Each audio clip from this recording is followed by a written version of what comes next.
Oi, galera. Ô, Bom dia. Maria.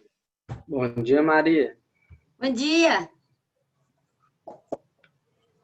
Tudo bem com a senhora? Graças a Deus, João, e você? Bem Bom dia, demais. Maria. Então tá bom. Bom dia, Gustavo. Bom dia, galera. Bem demais. Beleza pura? Pô, aí sim. Tudo tranquilo? Tudo tranquilo e sereno. Nós vamos lá pro Bom Barroco do dia, Brasil. professora Bom dia, Maria. Guilherme. Tudo bem, Guilherme? Sim, senhorita, tá tudo bem, e contigo? Joia, graças a Deus. Amém. Então, galera, hoje nós vamos Estou falar... atrapalhando a aula? Oi? Tá bom, parei. Oi.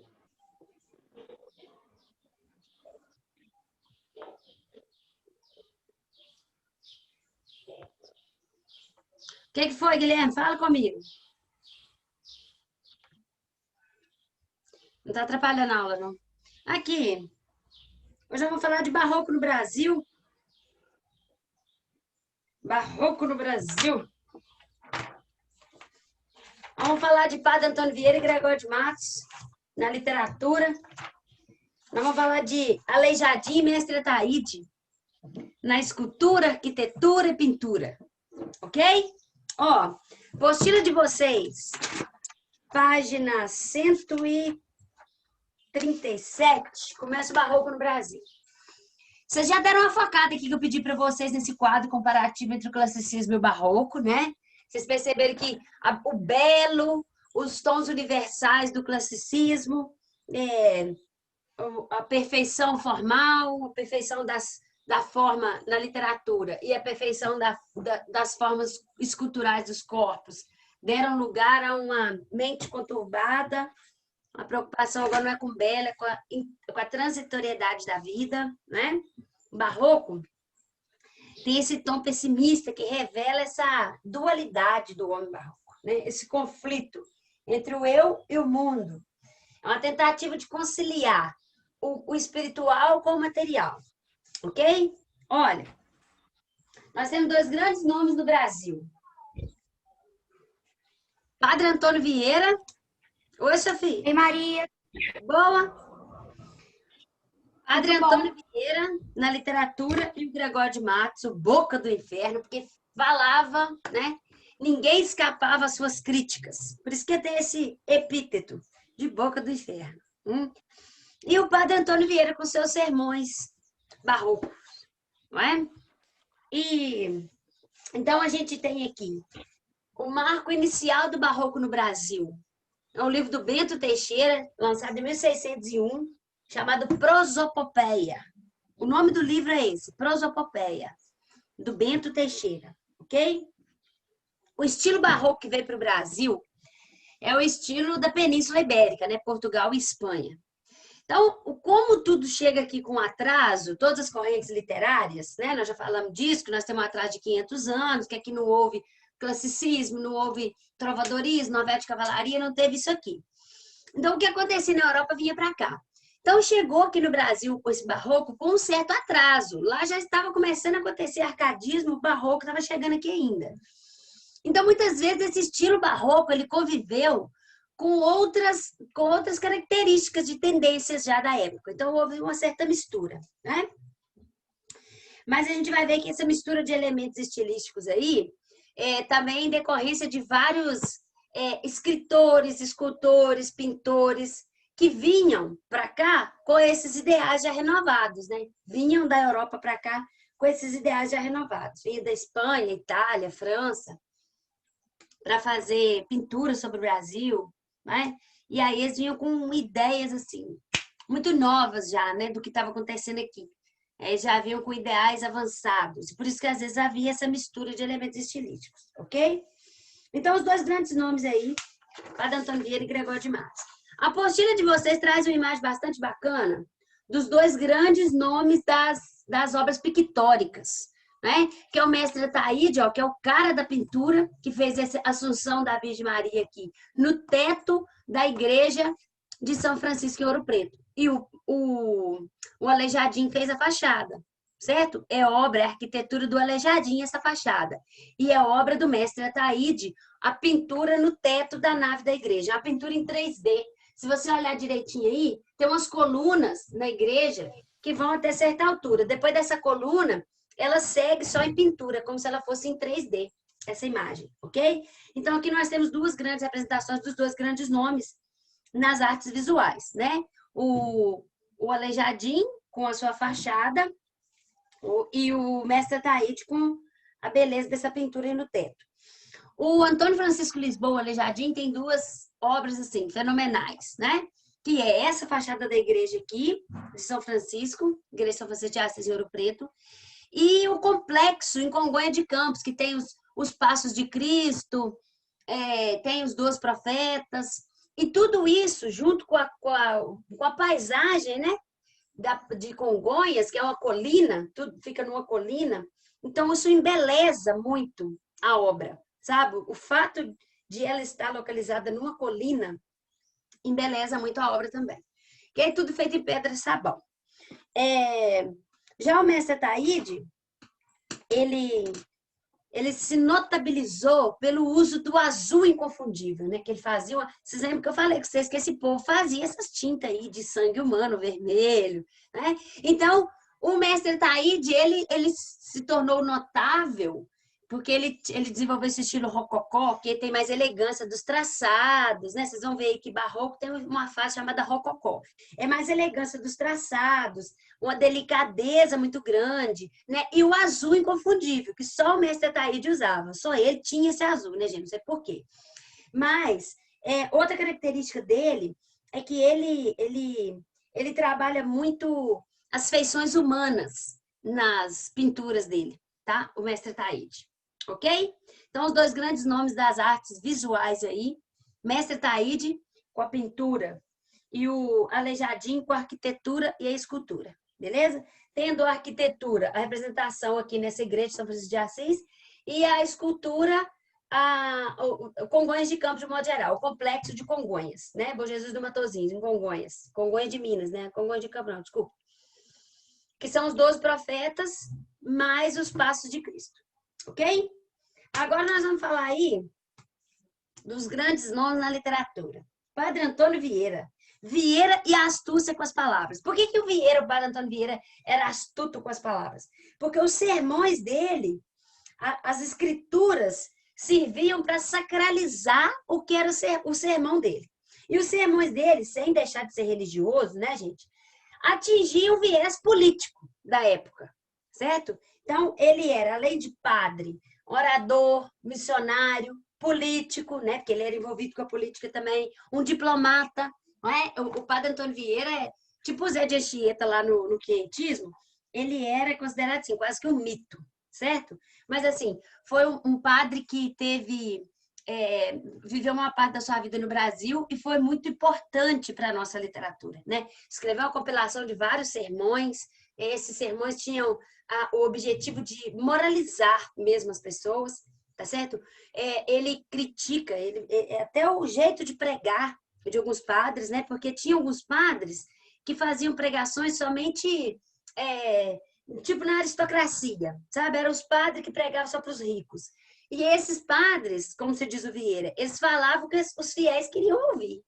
Eles não pregavam a palavra de Deus. Então, por isso que ele critica. Ele fala assim, às vezes a palavra de Deus não está fecundando, não é porque a palavra de Deus não fecunda, ou os corações humanos não são férteis, mas é o modo com que as palavras estão sendo ditas. Porque às vezes as palavras estão sendo ditas não para glorificar a Deus, não para atingir os fiéis, mas para ser glória de quem está falando. Tipo assim, a pessoa está falando só para aparecer, entendeu? E outra coisa que ele criticava era essa linguagem verborrágica, né? Que fala, só enche linguiça, entendeu? Porque o padre Antônio Vieira, ele procurava escrever suas obras baseado no conceitismo. Lembra do conceitismo e do cultismo que nós falamos na aula anterior?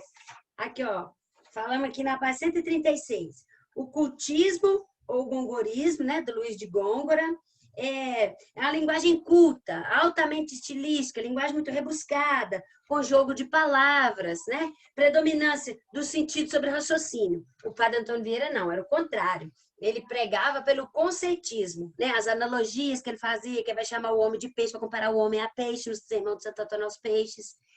Então, ele usava uma linguagem extremamente, não rebuscada, mas extremamente inteligente, entendeu? Era o cultismo.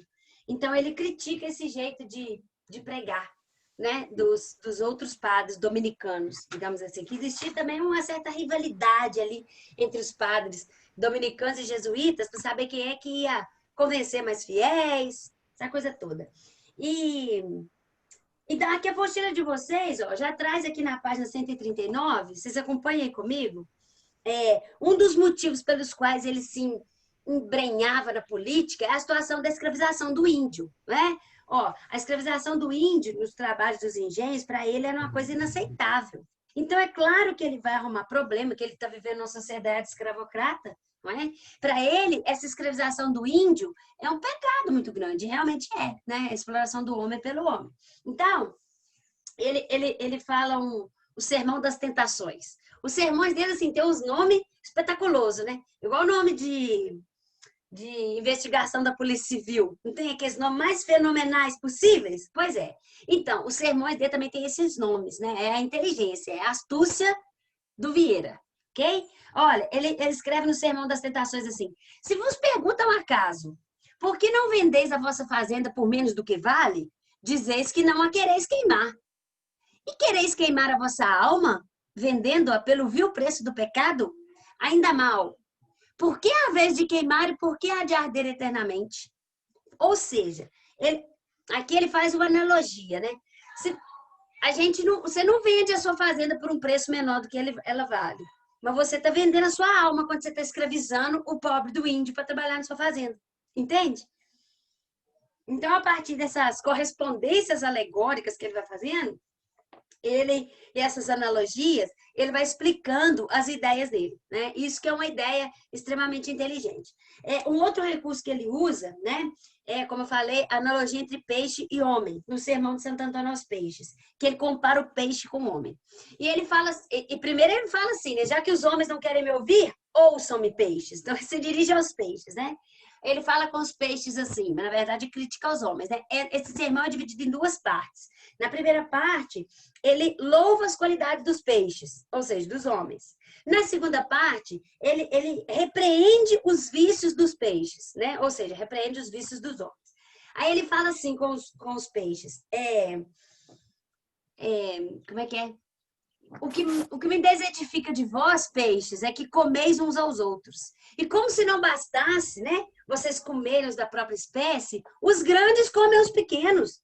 Se fosse o contrário, dos pequenos comessem os grandes, bastava um grande para alimentar vários pequenos, mas não! A loucura é muito maior, porque são os pequenos que comem os grandes. Então, haja peixe pequeno para alimentar os grandes. Entende? Então, ele faz essa crítica, essa exploração do homem pelo homem. Certo? Deixa eu ver se aqui a sua apostila tem parte. Não tem parte, mas o Sermão de Santo Antônio aos Peixes é baseado nisso aí. Tá bom? Um outro sermão que ele fala, sim, texto extraordinariamente maravilhoso, é o Sermão do Demônio Mudo. Sermão do Demônio Mudo. É que ele faz uma crítica às religiosas, ele adverte as religiosas de um convento em Portugal, convento de Odivelas, porque elas levam para a igreja um espelho dentro da Bíblia. Enquanto elas estão lá orando, elas estão se vendo no espelho. Então, ele faz essa comparação do demônio com o espelho. Por que é o demônio mudo? Porque é o espelho. Dizendo que quando o demônio chega rugindo como um leão, ele reduz o seu perigo. Por quê? Porque ele mostra que está presente, então você já fica armado para se defender. Mas quando o demônio chega mudo, ele te ataca sem chance de defesa. E é o espelho para ele. Quer dizer que o demônio primeiro foi anjo, e depois demônio. O espelho primeiro foi instrumento de conhecimento, né? E depois foi instrumento de amor próprio. Aí que se tornou pecado. Porque você deixa de venerar Deus Porque você já é o próprio objeto de veneração, né? Então, ele vai fazer aqui até uma analogia com o mito de Narciso. Oi, Sofia. Então, ele critica a vaidade. A vaidade, isso mesmo. Ele fala que os olhos são a fonte de todo o pecado. Aí ele vai falar desse demônio mudo, falando do espelho, né? Os olhos são a fonte do pecado, porque você se vê ali, você começa a se venerar. Então, ele faz aí uma situação análoga ao mito do Narciso, e ele explica a passagem do Lúcifer, que Lúcifer se viu e se achou tão... Lúcifer viu-se nesse seu espelho mental, contemplando nele a sua formosura, maior, sem controvérsia, que a de todos os anjos, ficou tão namorado e elevado da mesma vista, que não se contentou com menos que Deus, com ser menos que Deus. Semana passada eu comentei com o Marcos aqui sobre o Lúcifer. Tem uma cena, tem um episódio daquela série do Lúcifer, que ele encontra o tal, como chama? O pecador. E aí o pecador é quem ele precisa para descobrir alguma coisa. Eu não queria contar, porque senão quem está assistindo a série vai ficar bravo comigo.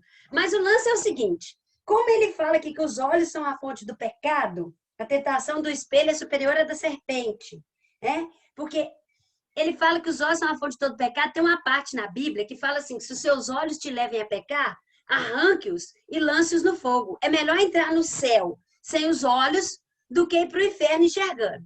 Certo? Aí tem um episódio lá do Lúcifer que ele consegue pegar o tal do pecador. E aí ele fala, agora eu vou descobrir o seu segredo. Por quê? Porque quando o Lúcifer olha no olho da pessoa, ele hipnotiza a pessoa e a pessoa responde tudo que ele pergunta. Certo? O que o pecador faz, galera? Fura os próprios olhos. Lá na delegacia. Porque o Lúcifer é um investigador, né? E aí, ele fura os próprios olhos. Quando o Lúcifer vira ele para poder encarar no olho dele, ele está com os olhos furados. Por que ele fez aquilo? Para ele não contar o que ele não devia para o Lúcifer.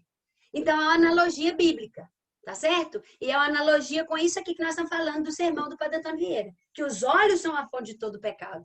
É a partir do olho que o Lúcifer lá enxerga a verdade nas pessoas. E é por causa do olhar que o Lúcifer virou um demônio, um anjo do mal, né? O demônio. Porque ele era tão mais belo que todos os outros anjos, que ele pensou, não, eu sou tão mais belo que os outros anjos, que eu também posso ser Deus. E aí foi a mácula que o levou para o inferno, né? Que Deus fez o inferno e jogou ele lá. Por isso, porque ele queria ser igual a Deus. Entende? Então, por quê? Por causa por ter se perdido na sua própria imagem. Como o Narciso, não é? Que se olha lá na água, nossa, que beleza, cai uma afogada. Entendeu? Isso lembra um pouco o Édipo Rei, apesar de ter sido antes de Cristo. Ele furou os olhos depois também, né? Ele Pra ficar longe do... ver todas as belezas do mundo. Ele não era mais digno de ver, que ele fala, né? Uhum. Você vai observando que a literatura ela é toda cheia de meandros que acabam encontrando com outras obras, né? É o que eu falo com vocês. A literatura está sempre, tá sempre entrelaçada com outras obras, sempre, né? Sempre tece os mesmos caminhos. E é bastante bacana quando a gente já sabe de uma história que a gente pode imaginar uma analogia a partir daqui e dali. Por exemplo, as analogias que o Padre Antônio Vieira faz, elas são inteligentes, porque o pregador fala, mas o ouvinte, né, ou o leitor, no nosso caso, já tem que conhecer sobre o que ele está fazendo a analogia, né? Então, o conhecimento vasto alarga cada vez mais a sua possibilidade interpretativa. Isso aí. Depois aí na página 139 ainda, ele continua falando assim com as mulheres, com as religiosas do convento. Ele fala com elas assim, olha, ele faz uma indagação, né? Ele adverte fazendo uma indagação. Olha bem, se vos não atreveis a estar 2 horas sem vos ver, por amor de Deus, porque 2 horas que estão na igreja, elas têm que levar o espelhinho. Se elas não podem ficar 2 horas sem se ver, por amor de Deus, como esperais ver a esse Deus em toda a eternidade? Não vai dar conta de ficar sem o espelhinho, o demônio mudo? Olha que doideira.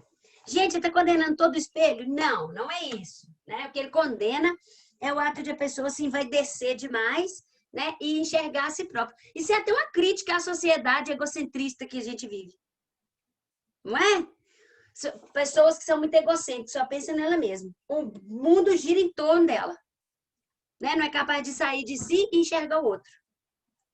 Por isso que o ano passado, na apostila de vocês, tinha uma matéria de uma mulher que gira o mundo, uma russa, que gira o mundo fazendo espetáculos. Como? Sentando numa cadeira e encarando a outra pessoa. Até a outra pessoa sair de si. Aqui, ó. Apostila 3 de vocês, do ano passado. Ó, não foi comigo, não, mas eu sei que vocês viram. Essa russa aqui, ó. Ela já fez mais de 716 horas desse trabalho de sentar, ficar de frente com a pessoa, e conta-se que várias pessoas choram copiosamente ao sentar de frente com ela e ficar só encarando ela. Por quê? Porque ela consegue fazer com que a pessoa tenha uma introspecção. A pessoa começa a se enxergar. Entende? A pessoa começa a se ver no mundo. Porque esse mundo dessa correria, a gente vê a gente como professor, a gente como mãe, a gente como dona de casa, a gente como aluno, como filho, a gente como aluno do colégio, a gente como aluno da natação, mas a gente não vê a gente como pessoa, como ser. Entende? E é isso que essa mulher faz. É o que o Padre Antônio Vieira nos leva a entender, né? A partir desse sermão do demônio mudo dele aí, desse espelho. Ok? Ó, vale lembrar, tá aí na sua página 139, que nessa época o púlpito da igreja, o que era o púlpito? É lá o altar, onde fazem as pregações. O púlpito é aquela como se fosse um alpendre do ladinho do altar, que a pessoa subia para falar o que estava acontecendo na sociedade na época. Porque a igreja era um lugar de informações, de formações doutrinais, né, religiosas, mas era também um lugar da tribuna. Porque não existia rádio, TV, jornal. A igreja fazia isso tudo, certo? Então, por isso que a igreja detinha esse poder todo, né? Então, a pessoa subia no púlpito para poder falar em decorrência do que estava acontecendo na sociedade, uma situação política. Então, observa como que a igreja era esse complexo espetacular, né? Era o espetáculo dos padres que estavam ali se rivalizando para ver quem é que atingia mais fiéis, né? E ainda tinha essa parte ainda dos púlpitos serem como se fosse a tribuna da sociedade. Então, a igreja, ela tinha a parte religiosa e mundana ao mesmo tempo. Tá certo? Essa era a característica da época. Então, quando ele critica, ele não critica também só os padres. Ele critica também os sermões que estão sendo ditos ali, né? E o que foge da religiosidade, mas que pende para o pecado. Tá certo? Que não é só passar informação, mas às vezes era usado o púlpito para poder se vangloriar de uma forma ou de outra. Consegue entender? Sermão da 60ª, do Padre Antônio Vieira, ele fala nesse sermão da 60ª, ele faz um ataque ao estilo do cultismo, não é? Ele fala assim, ó, se gostas de afetação e pompas, não me leia, porque, ó, valeu-me tanto e sempre a clareza. Para o Padre Antônio Vieira, a clareza, a simplicidade, a precisão eram, assim, as regras estilísticas fundamentais para um sermão, né? Clareza, simplicidade e precisão, claro. O sermão tem que ser claro para que todas as pessoas possam ouvir e entender. O sermão tem que ser simples, porque não precisa daquela linguagem rebuscada. Você tem que se fazer entender na simplicidade. Ok? Ainda mais quando você está falando de palavra de Deus, né? Nosso Deus é um Deus simples, não é um Deus de rebuscamento e de luxo. E a precisão, por que o sermão tem que ser preciso? Porque ele tem que atingir o objetivo dele. Qual que é o objetivo do sermão religioso? Convencer o fiel. Ok? E isso às vezes não acontecia. E o maior defeito para ele era o artificialismo, né? Então ele critica esse cultismo, que é esse rebuscamento formal, nesse sermão da 60ª e em outras passagens, né?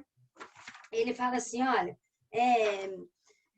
não fez Deus o céu em xadrez de estrelas, como os pregadores fazem o sermão em xadrez de palavras. Se de uma parte está branco, da outra de estar negro. Olha aí a antítese. Se de uma parte está dia, da outra de estar noite. Se de uma parte dizem luz, da outra onde dizer sombra. Se de uma parte dizem desceu, da outra onde dizer subiu. Basta que não havemos de ver num sermão duas palavras em paz.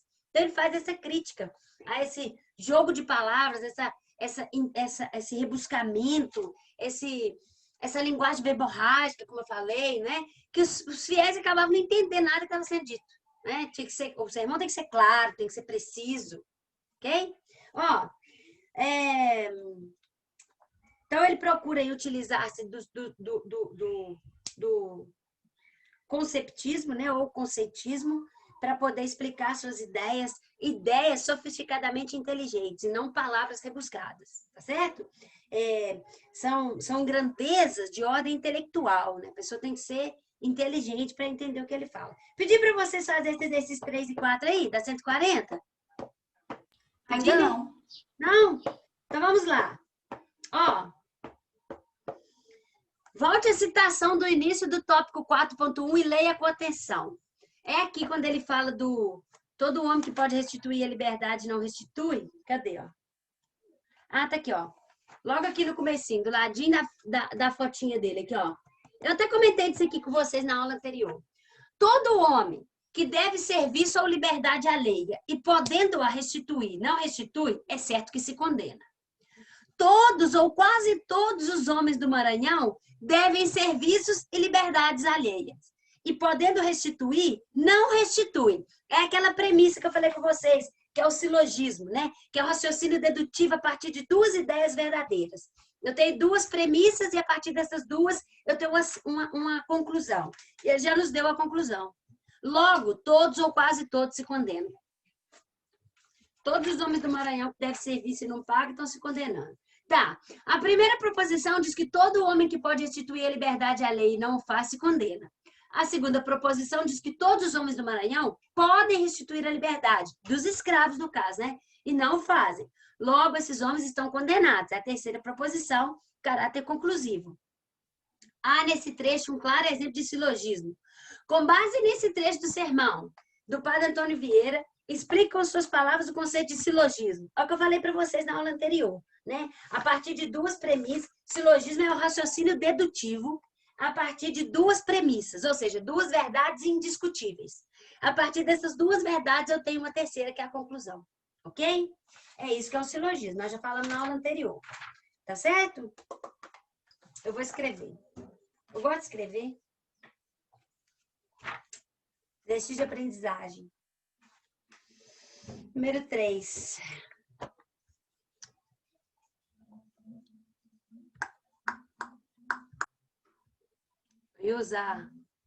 Hoje eu ia usar slide, nem usei, porque às vezes o slide, você fica olhando para o slide, eu estou falando uma coisa, está escrito outra coisa. Exercício de aprendizagem.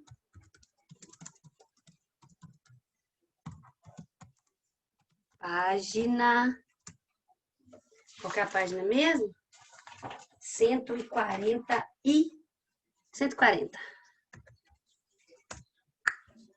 Ó, a questão 1. Não, questão 1 não. Questão 3. Nós já corrigimos aí até... Nós já fizemos e corrigimos, não é? Nós já fizemos e corrigimos, certo? Já.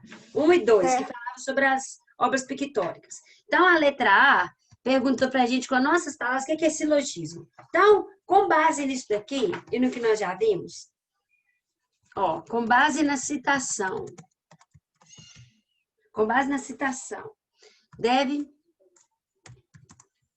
podemos concluir que, com base na citação, podemos concluir que silogismo, vou colocar a mesma coisa que eu falei para vocês, é um raciocínio. Olive, um raciocínio que se pauta na dedução. A partir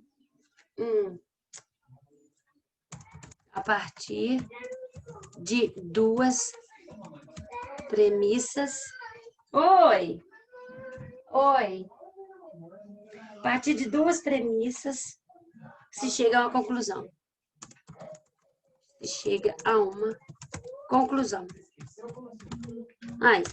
É isso aí.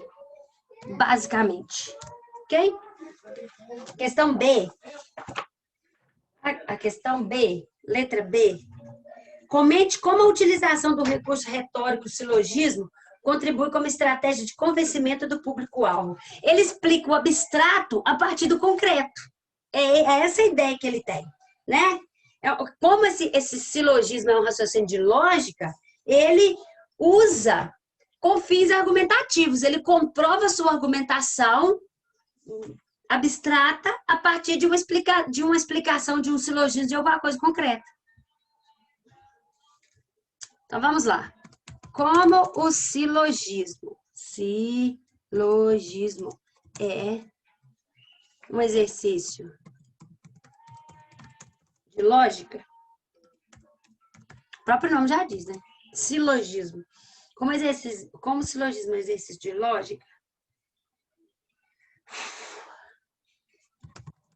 quando usado para fins argumentativos, para fins de argumentação, colabora para que o público-alvo... Olímpia, eu não ligo de vir, não, porque senão eu fico desesperada. Melhor ele vir que fica gritando. Colabora para que o público-alvo... Vê o que eu anotei aqui. Elabore o raciocínio e deduza. O público faz o povo ficar raciocínio.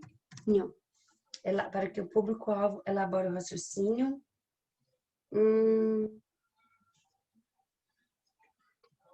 Junto ao articulador do discurso, que no caso é o padre, né?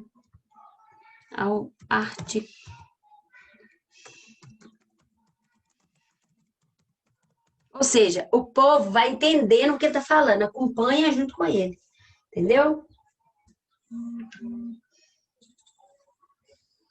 Articulador do discurso. Então, o povo entende junto com ele, o povo elabora o raciocínio junto ao padre, o que faz parecer que o padre levou eles àquele raciocínio, mas, na verdade, eles é que raciocinaram, não é? O padre dá duas ideias. Vai haver pessoas que não vai ter a terceira conclusão, a conclusão mais óbvia, claro, não é? Cada pessoa leva em consideração a sua bagagem cultural, o que tem em mente para poder raciocinar sobre aquilo ali, não é? É a literatura com função cognitiva, né? Que o texto extrapola os seus saberes, é a movimentação de saberes. Mas, na verdade, não é ele que leva a pessoa a pensar daquela forma. A pessoa pensa porque já é o correto de se pensar, entendeu? Não foi planejado por ele somente. Ele conta com esse mecanismo de que o ouvinte vá compreender o que está falando. Ok?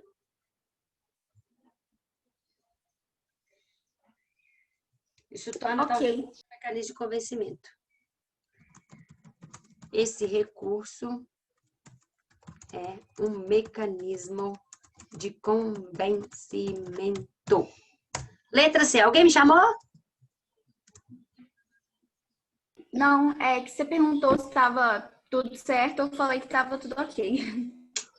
Valeu, mas tá entendendo direitinho, né? Assim, às vezes a gente cria um bloqueio com o barroco, porque o barroco, assim, nossa, mas é muito confusa, a linguagem confusa, Maria, é muito cheio de detalhe. Não, não é.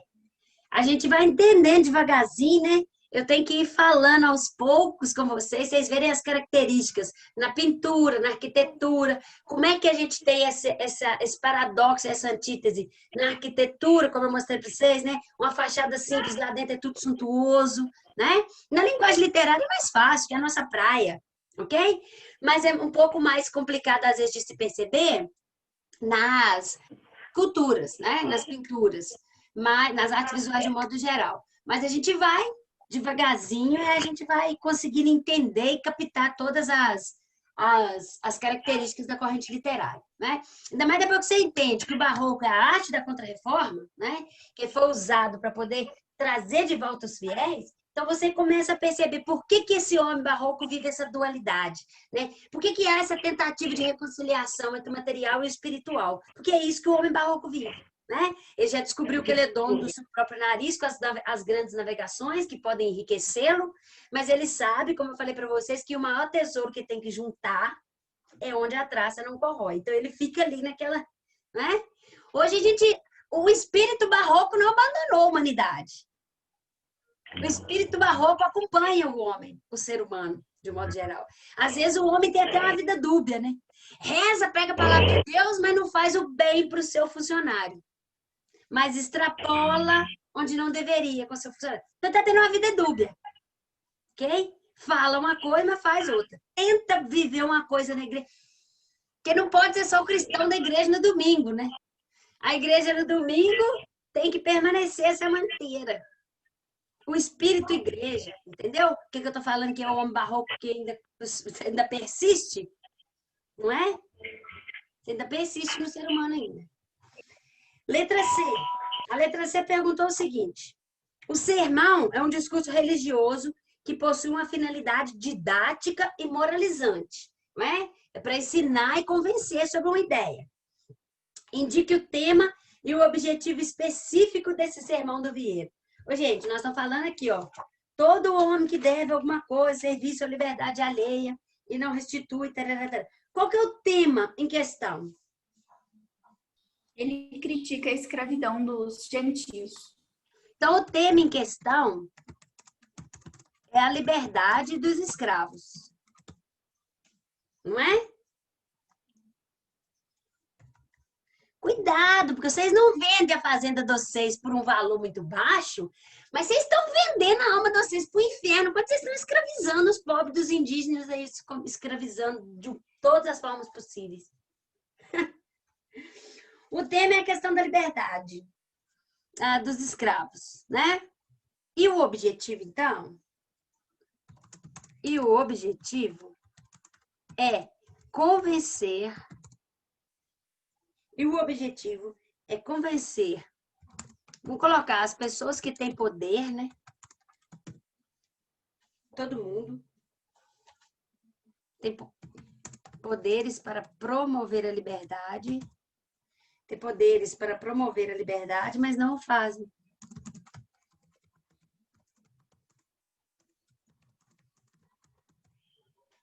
Ok?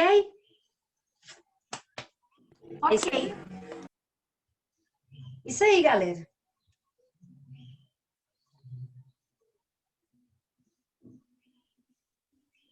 O tema em questão é a liberdade dos escravos. E o objetivo é convencer as pessoas que têm poderes para promover a liberdade, mas não fazem. Então, de fazê-lo.